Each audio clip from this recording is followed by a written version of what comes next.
তার স্বামী রাজা অহস্যেরস তার সঠিক পরিচয় জানতেন না। ইস্টের ইহুদি ছিলেন।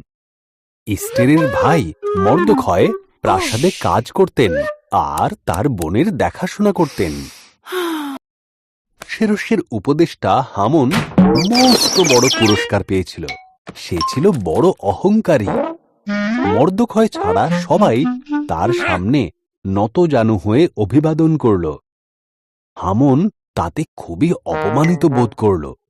সে প্রতিজ্ঞা নিল মর্দখয় আর সমস্ত ইহুদিদের মেরে ফেলবে। অহস্যেরসকে বোঝালো ইহুদিরা খুবই বিপজ্জনক এবং তাদের মেরে ফেলাই উচিত। অহস্যেরস ইহুদিদের হত্যা করবার জন্য একটা দিন ঠিক করে ফেলল।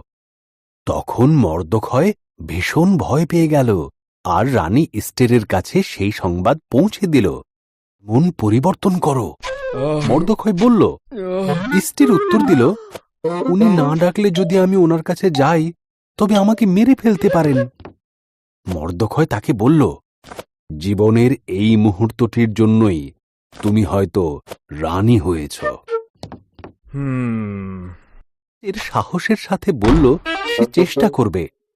সে রাজসভায় গেল।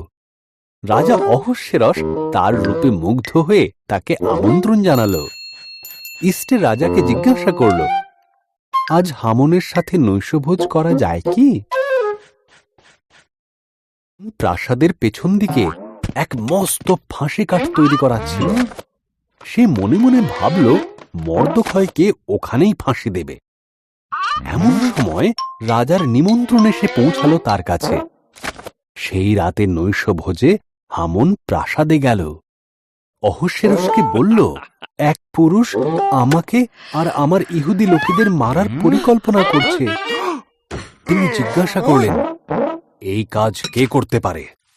ইস্টের বলল, এই মন্দ লোক হামন। হামন? রক্ষীরা, ওকে মেরে ফেলো। মর্দখয়কে মারার জন্য যে ফাঁসি কাঠ হামন তৈরি করিয়েছিল সেইখানে তাকেই ফাঁসি দেওয়া হল। ইস্টেরের জন্যই সে যাত্রায় ইহুদিরা রক্ষা পেয়েছিল। তারা এক মহাভোজের আয়োজন করল, যা তারা আজও পালন করে।